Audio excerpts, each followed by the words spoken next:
little bit here, starting this new live streaming here on YouTube, my channel. Thank you to be there, yeah, to be here.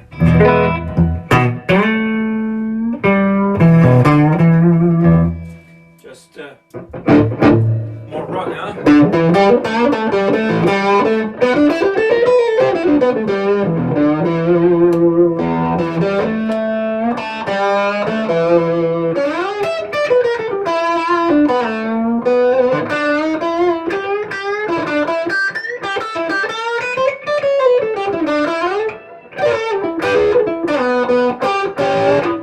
Yeah, more distortions. I don't used to play with that kind of amount of distortion, but it's beautiful too. You know, it's different. It's a different approach to the instrument. Yeah, to play with distortion.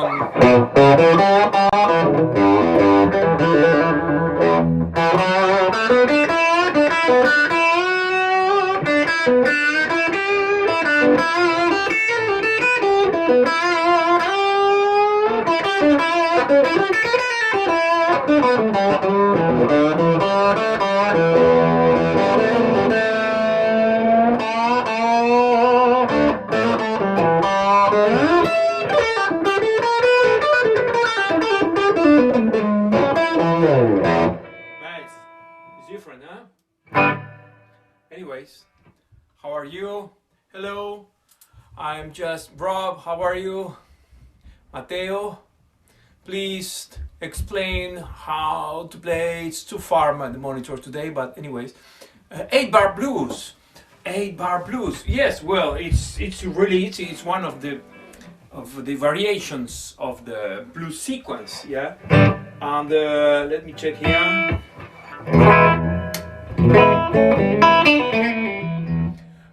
It's one of the variations, as I told you, of the blues sequence.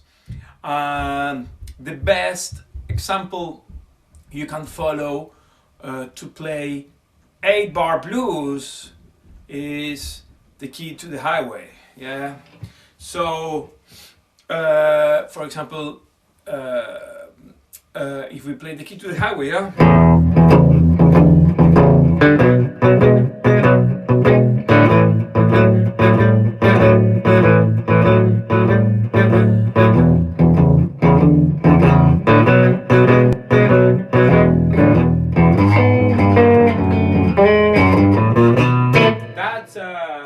That's let me check. That's an 8-bar blues. I have the key to the highway. Ba, ba, ba, ba, ba. Ba, da, ba, be, ba, ba. Ba, ba, ba, ba. Turn around. Ba, da, ba, dee. To the 5, to the 4th. Back to the 1, 5, and 1, turn around. That's an 8-bar blues, you know, the Key to the Highway. The best way to learn and to practice this is to, for example, play that song and sing it, you know, just sing the melody.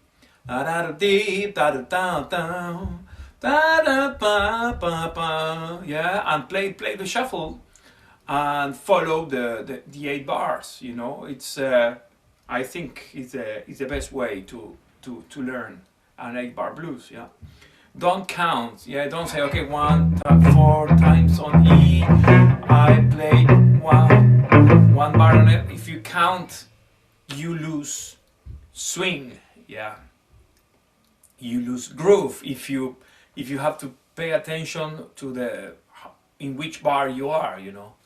Maybe in the beginning, if you are really beginners and you practice these, for example, okay, just count or write in a paper, you know, the 8 bars and put in front of you and follow the bars, you know. It's better than count in your head, you know. It's better to follow a melody, like the Key to the Highway, for example. Yes.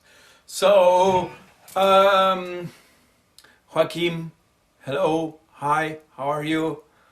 Just, well, I believe everything is okay. You can listen to me well, you can see me well, so it's perfect. Yeah, new streaming, another Saturday here with blues guitar lessons.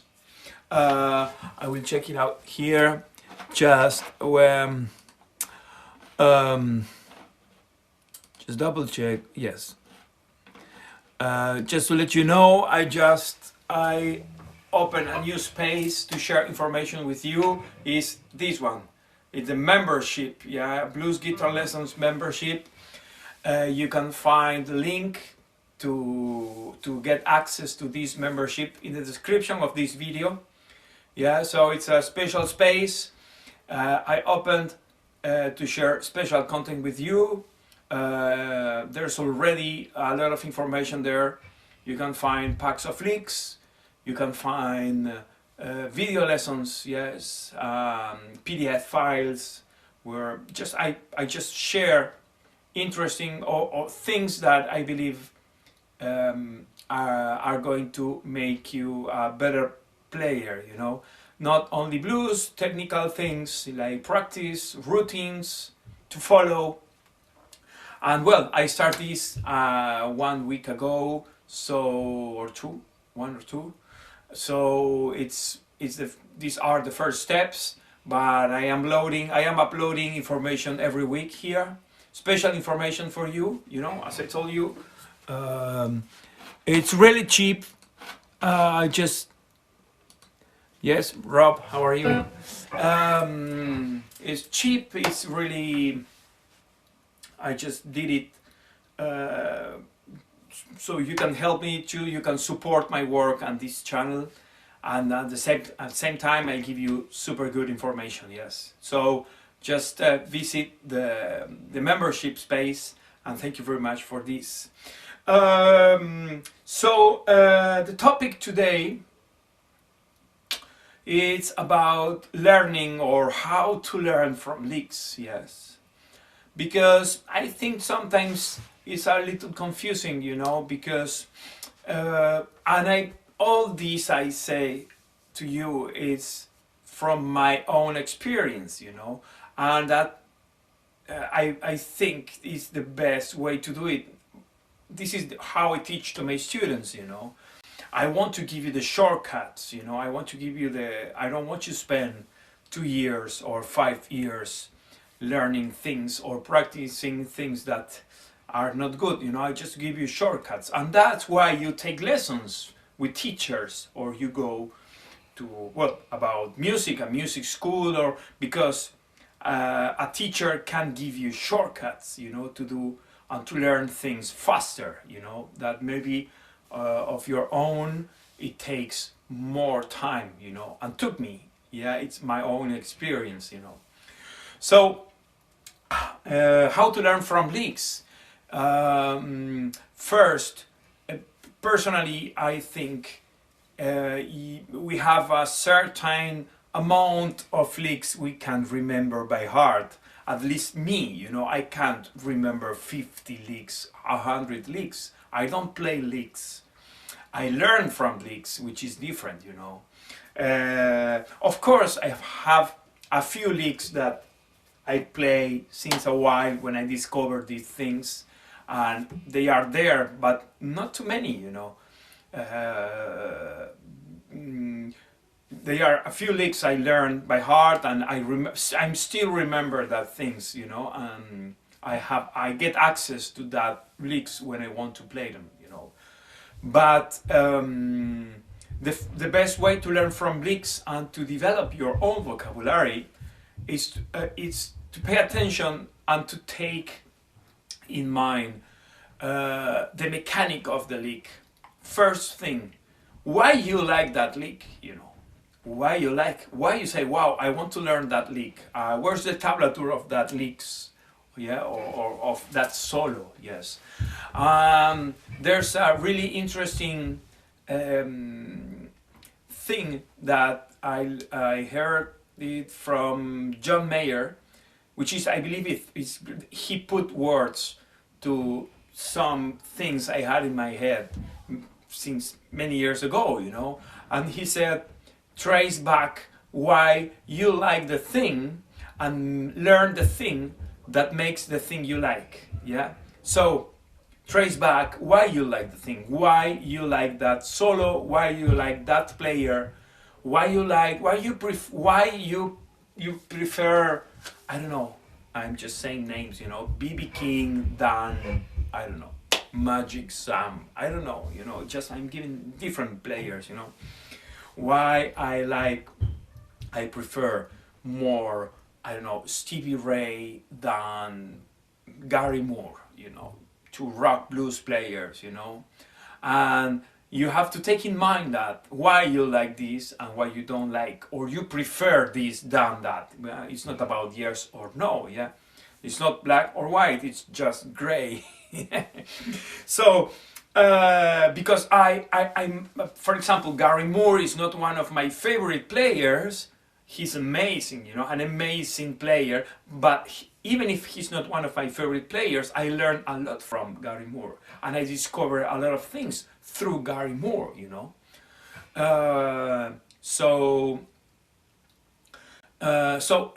Trace back why you like the thing and learn the thing that makes the thing you like, you know. It's a really interesting, really interesting words, you know. So when you learn, for example, it's important to pay attention first why you like that sound, that lick, that solo, and then how it builds, you know. For example, it's not the same if I play this, yeah,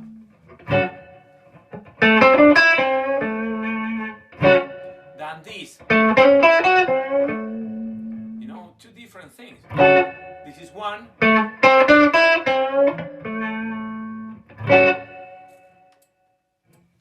second, two different things, you know.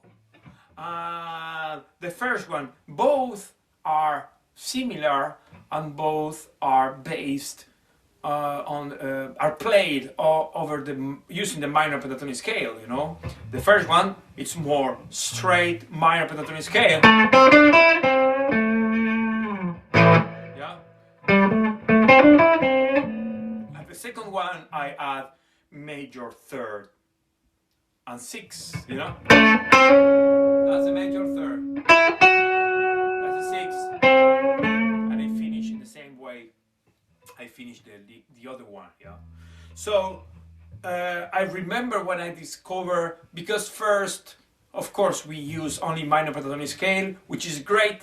You can use only minor pentatonic scale, and you can. There's many players that use 95% of minor pentatonic scale, and they sound great and they are amazing, you know.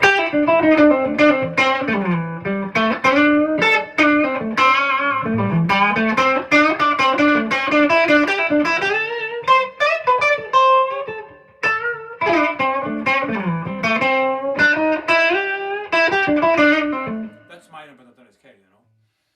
And then you can start adding notes in between, like the major third, intervals. If you don't know what intervals are, just take a look to the video I launched this week where I talk about intervals, and you will get more information in the membership space. I will put a lot of information about intervals because I think are very, very, very important to understand the fretboard, yeah. Then if you start adding notes like the major third, six and nine,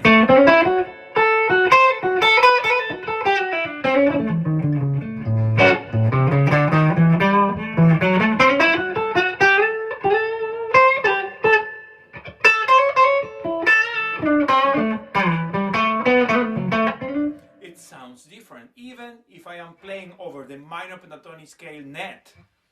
Yes, and I discovered that sounds from players that I learned licks from them, and I say, wow, this is not only minor pentatonic scale. So I start discovering and thinking in the mechanics of that licks, of that solos, of that players, you know.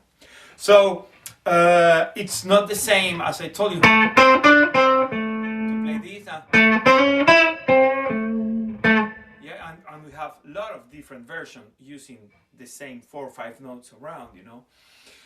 So that's it. Learn from licks. So, and the second thing is, the third one, sorry, is try to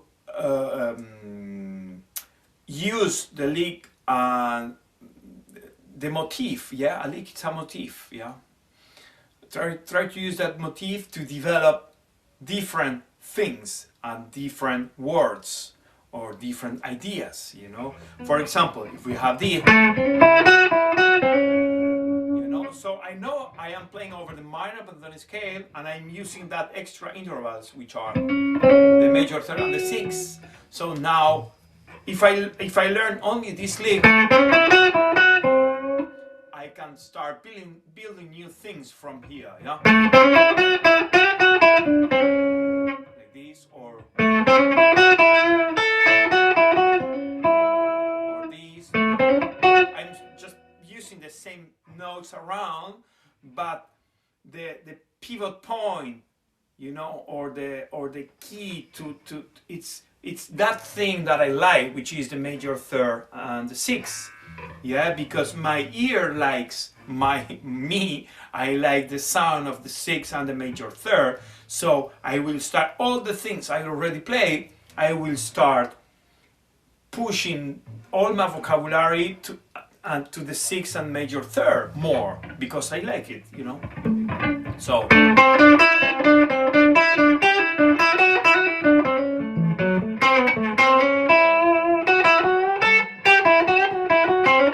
yes. So basically, I because I like that thing, which is the major third and the sixth, I will start, and I learn licks using the major third and the sixth. I will start adding that thing to my playing, you know. So to me, I think this is the best way to learn, because I am learning not only a little motif or a little phrase, I am learning how that thing is built, it's made, you know. For example, one of the great players that use a lot the major third and the sixth and the ninth interval is a classic B.B. King box, you know. B.B. King, you know.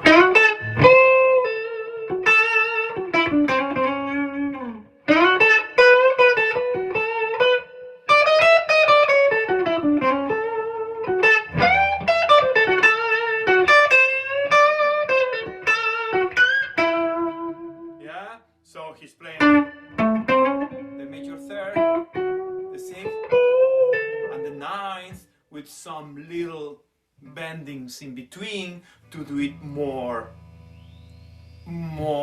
what's the word, organic, that's the word. Yeah, so it's a BB's playing is really organic, you know. It's like it's really, his playing is like a human voice, you know. It's more singing, you know, when he's playing, you know.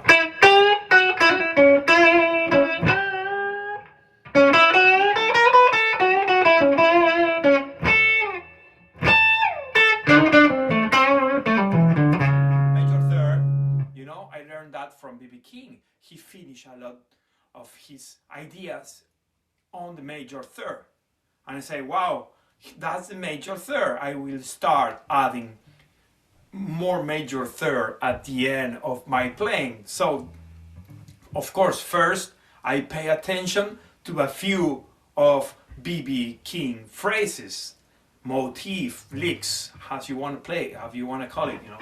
So I will take just a second because I see there's a few questions. Let's see. Oh, whoa, whoa, whoa, it's too far. Rob, a lot of leaks I have learned from you. As a player, get a feel from where. Yes, well, that's good, Rob. Yes, Joaquin.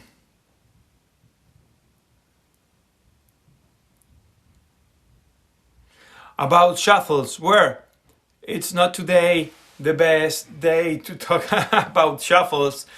I will make, that's a good idea for a future live streaming, is to talk about different shuffles.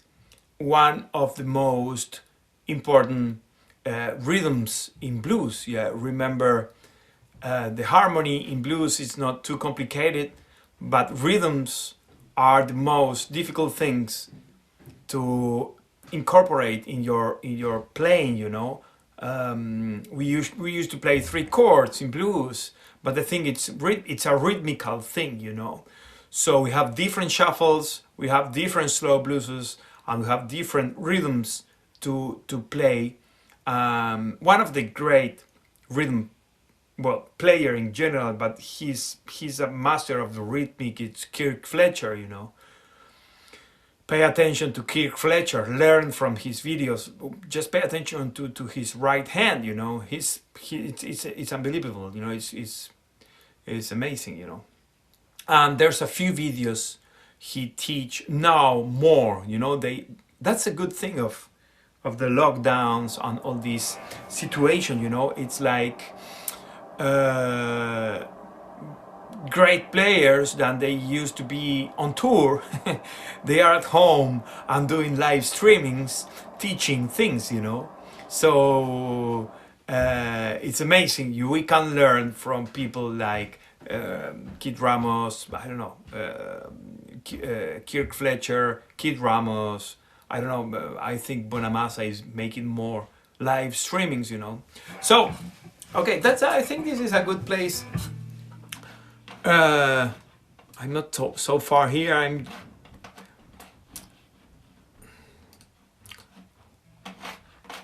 my Telegram channel.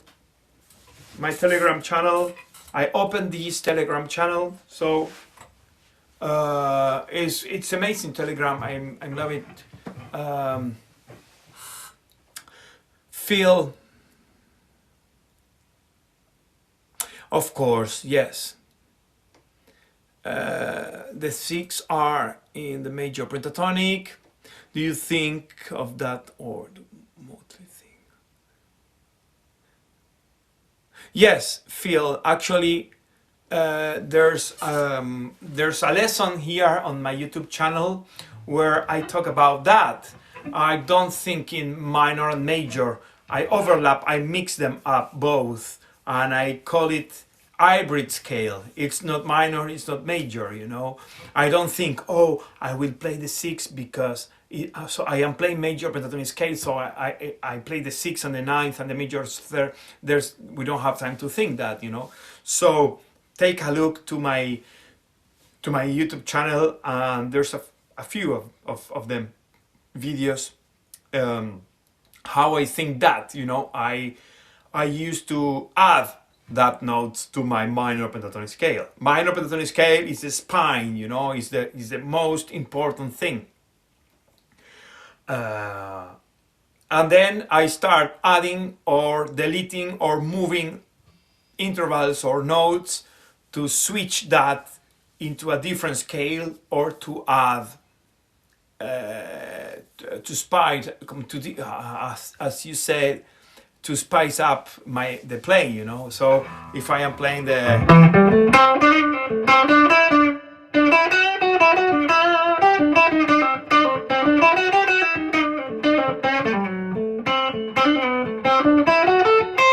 I use a lot the 6 and the 9th and the 3rd, but it's after you practice and you practice. Remember these words. Improvisation is repetition. After you repeat things that you like. Yeah, you repeat things, sounds you like, combination of notes and sounds you like. Everything comes like more natural, but it's about repetition, you know.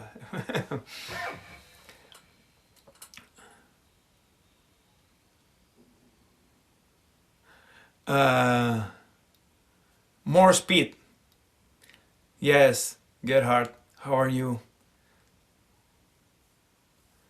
Yes, hybrid scale, Phil, yes. Gerhard, you say, hi, do you spend a trick to get more speed in soloing? That's a good question. That's a good question. I discovered that one day I start thinking about how to play faster, you know.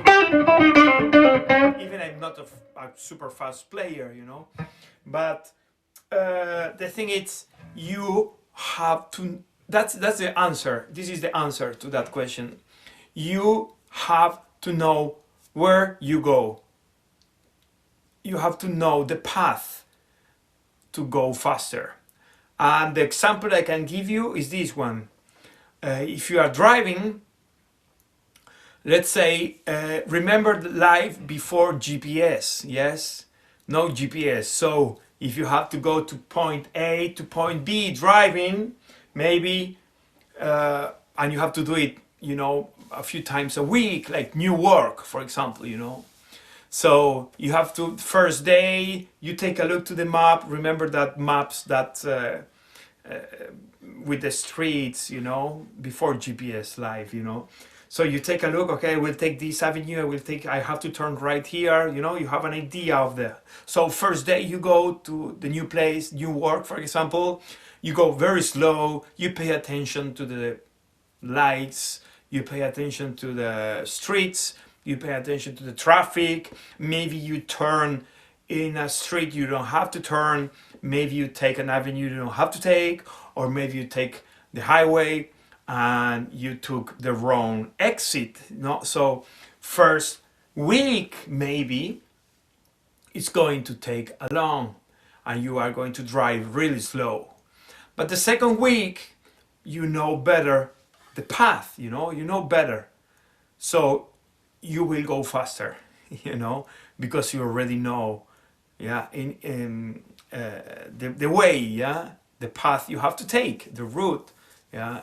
So, and then after 1 year, you don't even think about the street, the avenue, the light. Even it happened to me, and I'm pretty sure it happened to you. If you drive, sometimes you drive and you think in the meantime you are driving, you are listening to the radio and thinking in, I don't know, in a new chord to play, you know, or I'm thinking in a new tip to talk with you on Saturday, you know. So it's more automatic. It's a reflex driving because your brain recognizes the path. Here is the same, you know. As much you practice different paths, you know, different combination of strings, you can play faster. You will play faster because your muscle memory, it's really developed, you know. So it's like that. That's a way to play faster, you know. Just practice more the thing, you know. You have to start really slow. Sorry. You have to start, for example,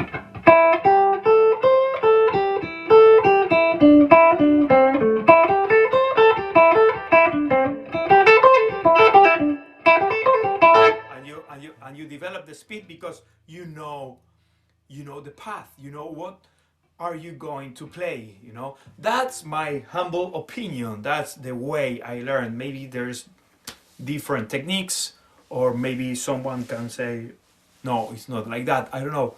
That's to me, and I learned that paying attention to the gypsy guitar players, you know. I'm not a great gypsy player, but I play the style, and I have a lot of friends here in Montreal.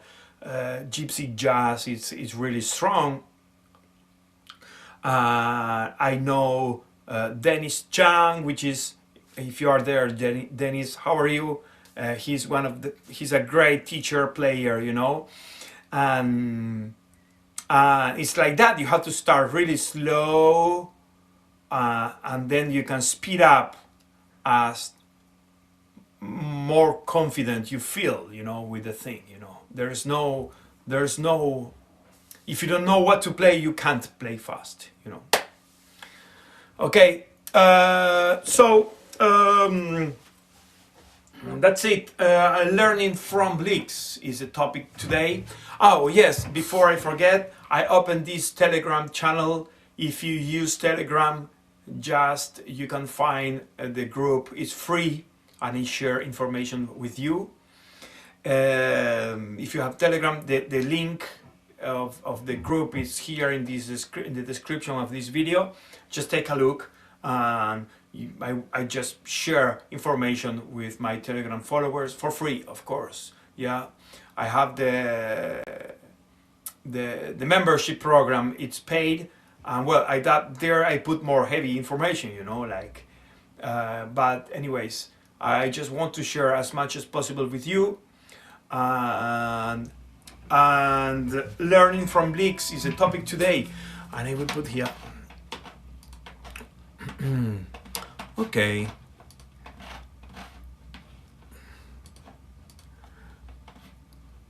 This is a topic today. Yeah, topics. Learning from leaks. So, when you learn a phrase, a motif, yes, there's a good book. It's a gypsy guitar, talking about gypsy players, but you can apply that information. It doesn't matter in which. Let me take a look here. I think the book is here. I think it's here. Let me check. Where's my book? Should be here. I have a lot of books here.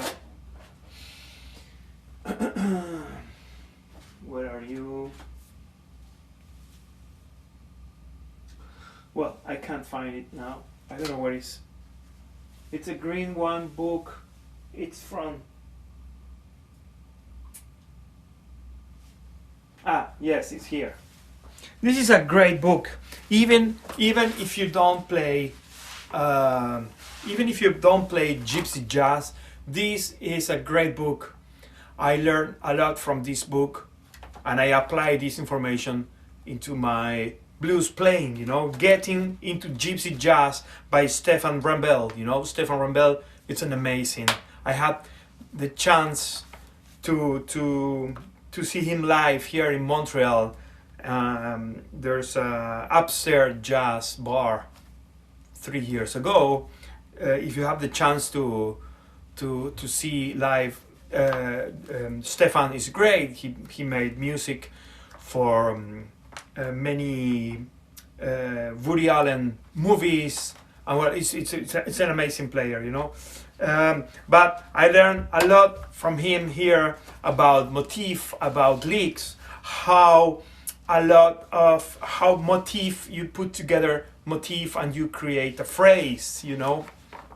So it's really nice, and you have exercises to practice, and chords, different chords, gypsy jazz chords, which are not different, you know, major 6, minor 7th chords, you know, and a lot of technique for gypsy jazz, which, as I don't know if you don't know the style, they play really fast. So it's really, if you want to improve your picking and your speed, you know, you ask me about speed, this is a good book.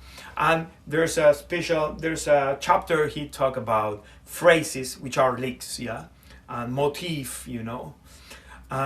It's really interesting. You can get a lot of information from that book. So, for example,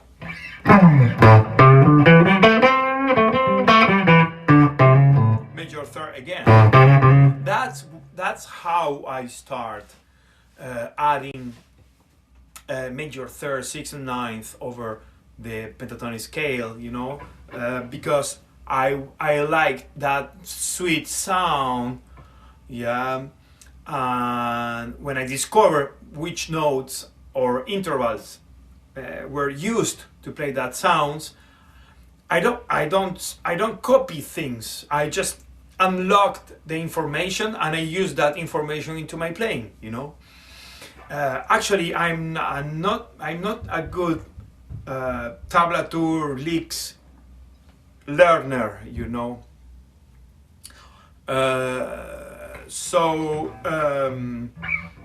And then one thing brings another thing, you know. I said, okay, what if I use the 7th arpeggio? I am playing that notes I like, yeah, because I play the root, I play the major third, yeah. I play the fifth.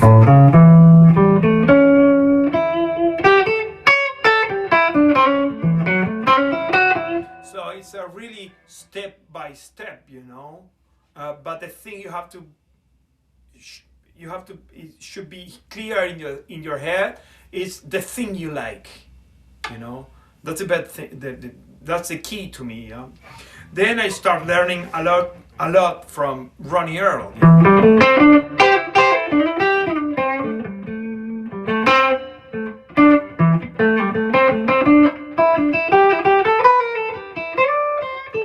Actually, this is a lick from Bobby's Bob, the song.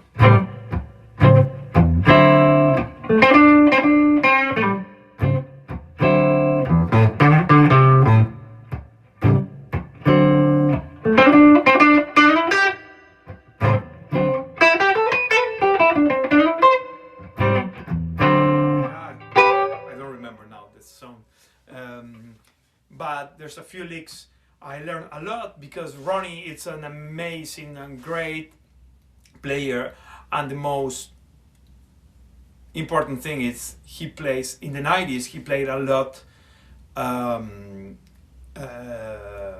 instrumental. So there's, for example, I think it's Blues Guitar Virtuoso from the 93. It's a live album, and you have, I don't know, 10, 12 songs or more, I don't remember now. Instrumental, you know, Freddie King stuff, Magic Sam, yeah? And then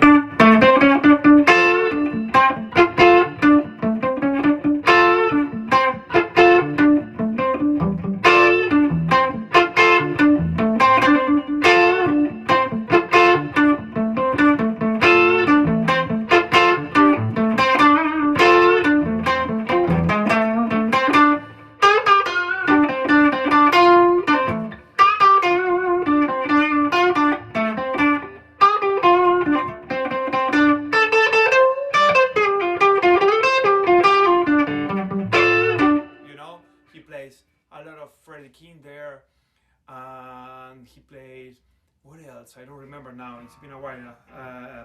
I learned from Ronnie Earl, for example, he plays a version of Blues for Jay. No, that's another one.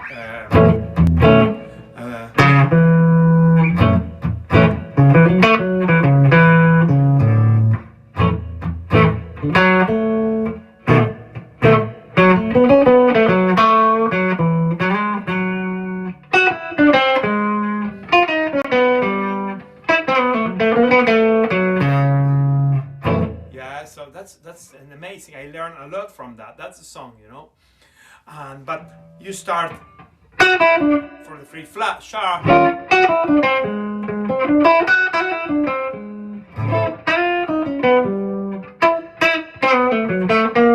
or turn around.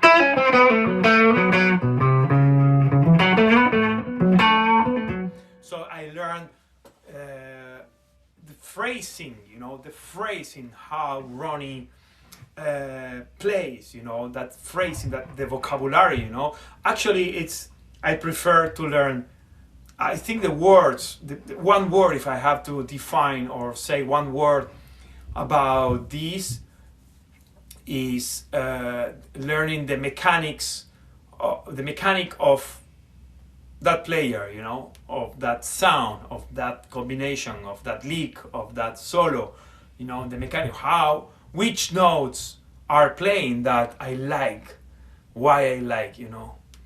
And of course you have to think why I don't like that player, why I don't like. So it's not only about the energy of that person, you know, it's about his playing, why I don't like, well, maybe it's too heavy, that word, you know, why I prefer him than him, you know. So, great. I don't know if you have any questions.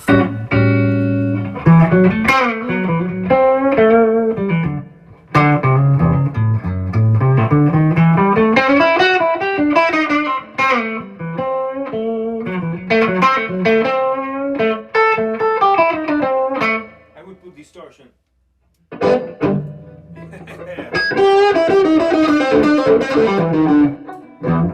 Sounds weird, huh?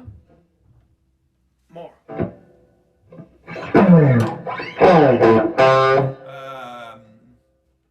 What's the one?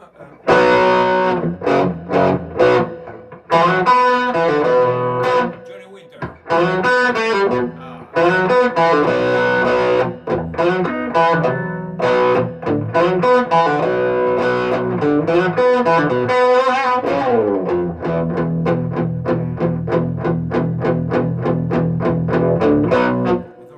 Don't, my strings.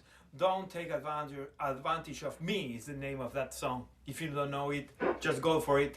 Johnny Winter. Of course, I learned a lot from him. At that in the 90s, was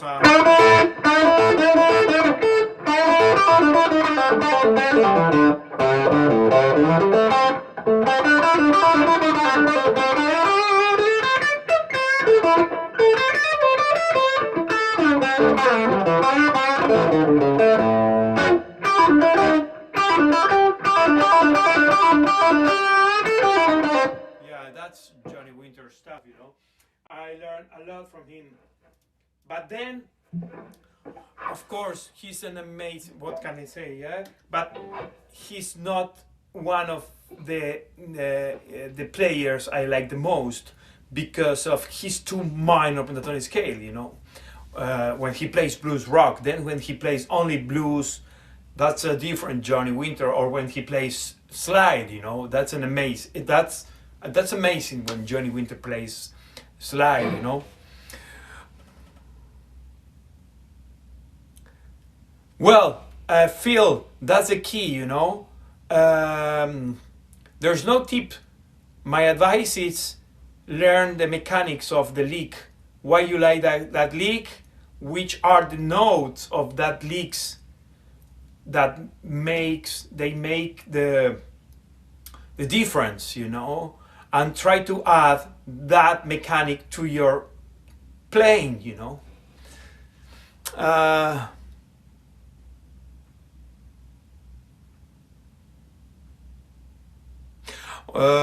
About Ronnie Earl and Anson Vanderburg, what is the Ronnie Earl playing that you like? I don't know what you mean with the playing.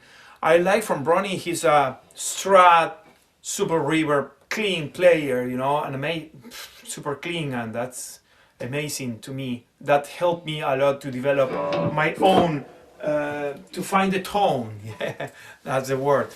And he's really bluesy, and sometimes he's jazzy at the same time.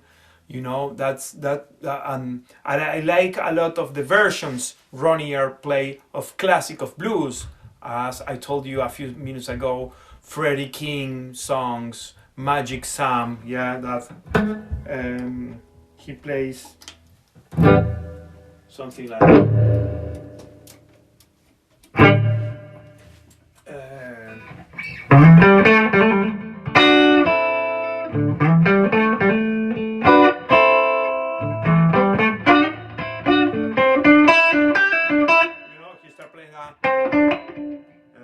Magic Sam stuff. You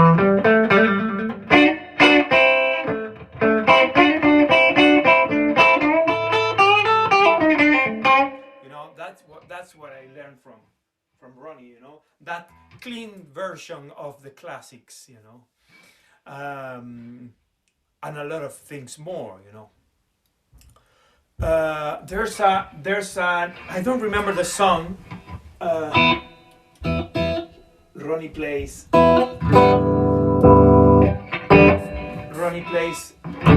Well, I don't have that tone here, but he plays an intro of a slow blues, and I think it's in D. And he plays that. I remember, for example, that's a lick I remember now. You know, it's a. Wow, that to me when I listened to that was like, oh my God, what's he's playing, you know? And it's so simple, but it's killer. Look.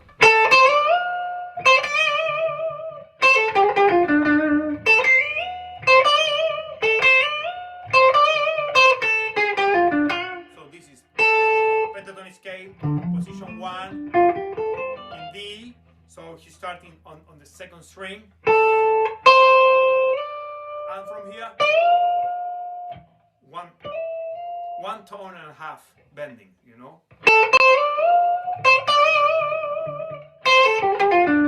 You know, that's Ronnie stuff, and to me was like boom, that lick defined me, because then I use that mechanic in different. It's there, you know. Sorry, I'm just improvising now.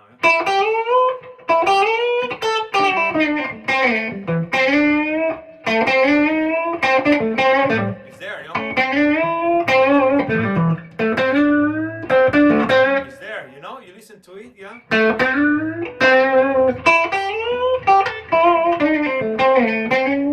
It's there. I mix that idea. Of course, I don't think I'm going to play that lick. After you practice, sometimes maybe I don't play this thing for 1 year and suddenly boom, it's there, you know. So I don't have it's automatic, you know. When you play and you play more and you play and you practice and you play, it becomes muscle memory. It becomes, you know. I'm not, when I play it, I'm not saying, okay, I will play this lick, or I will play the lick that Anson Vandenberg plays in that album. I don't remember that things, you know. But if you play enough times and you repeat it, it's there. Believe me, it's in your toolbox. And one day you are playing it. One day it comes and it's there, you know. It's about this inspiration. It's about the song you are playing. It's about the feeling of the song, yeah. And about the difference between Anson and Ronnie. Well, Anson, it's Texas blues, you know, like Jimmy Vaughan, like, I don't know, more of that style. Of course, when I say Texas blues, it's a really open world, you know, because Stevie Ray is Texas blues, Albert Collins is Texas blues, T-Bone Walker is Texas blues, you know, Freddie King is Texas blues, you know. So I mean, it's Anson. It's one of the branches of Texas blues, you know, like Jimmy Vaughan. I would put them in the same space, you know, in the same box. Jimmy and Anson Vandenberg, they come from the same school, which is T-Bone Walker, or B.B. King, early B.B. King, singing the blues, and my kind of blues. B.B. King, if you're paying attention to that, you will listen to Anson Vandenberg.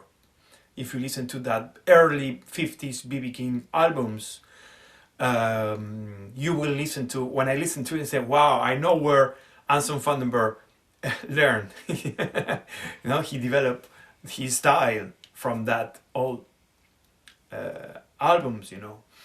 Same Jimmy, you know, Jimmy Vaughan, it's he has a lot of early B.B. King. What's the name of Lightning Hopkins? Well, that's why Jimmy plays a lot position 2 of mine on pentatonic scale. If we are playing in E, this is position 1, and this is position 2.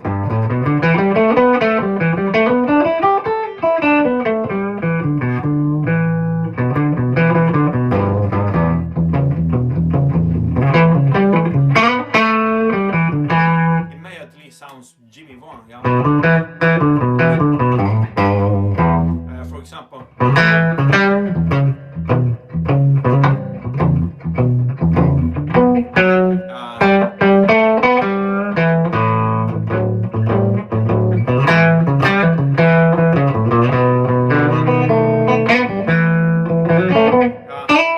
been a while I don't play that stuff. So that's that comes from Lightning Hopkins and position 2, huh?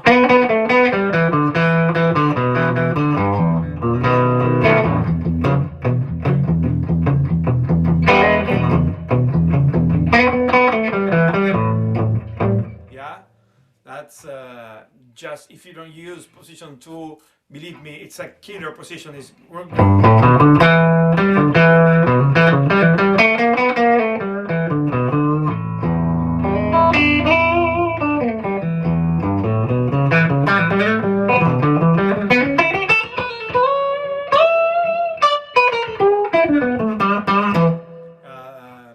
it's an amazing.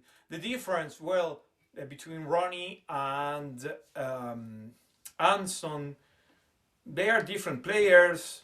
They come from different states. Anson from Texas, Ronnie from here. Is my neighbor from Maine. Yeah, I think it's from Maine.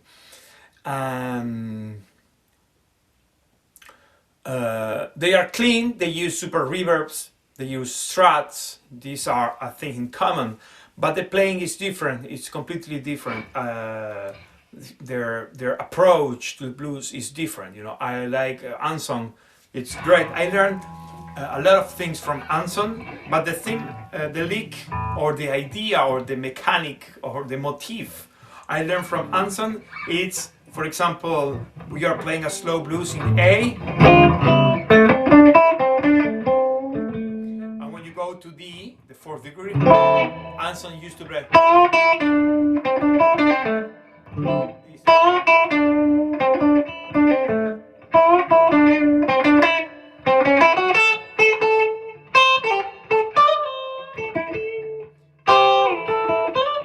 This is Ronnie.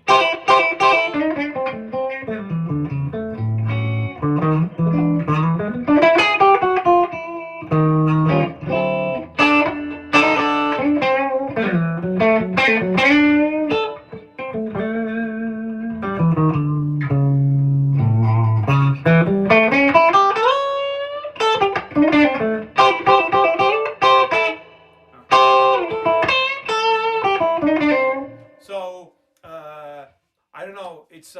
I need like 2 hours live streaming to explain the difference between Anton Vandenberg and Ronnie, but there are differences, you know. It's a good work for you to try discover that difference, and it's great, you know. It's great. Mm-hmm. Joaquin, thanks to you to be here sharing with me this live streaming. If you let me check here, everything is okay. I will share with you these online lessons, live lessons for you, private lessons online, of course. If you want to take lessons with me, just contact me. You can visit my website, bluesguitarlessons.ca, and just email me. There's a special link where you can see all the information about the lessons, the online lessons.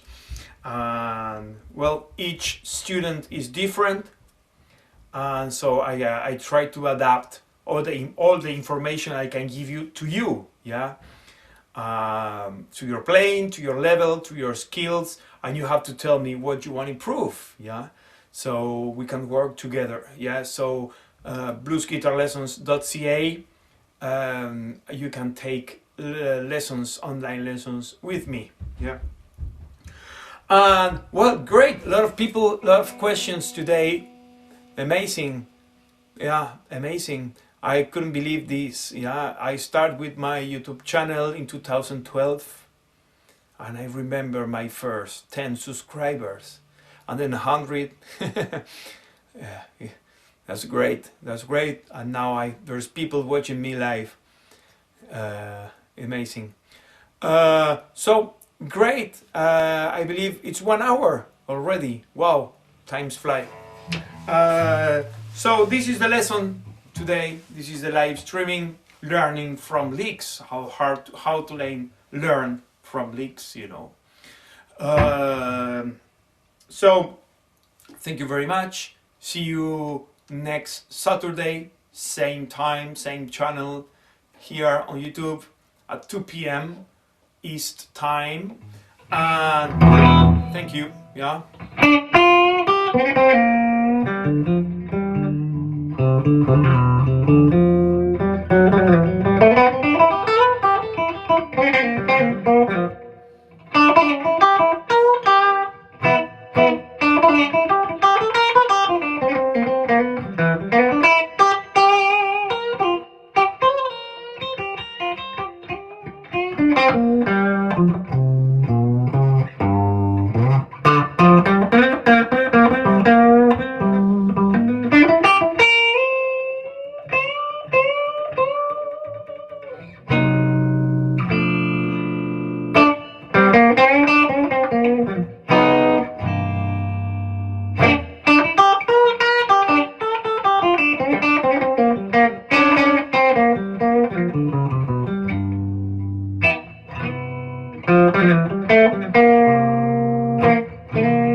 Have a good week, good weekend. See you next Saturday.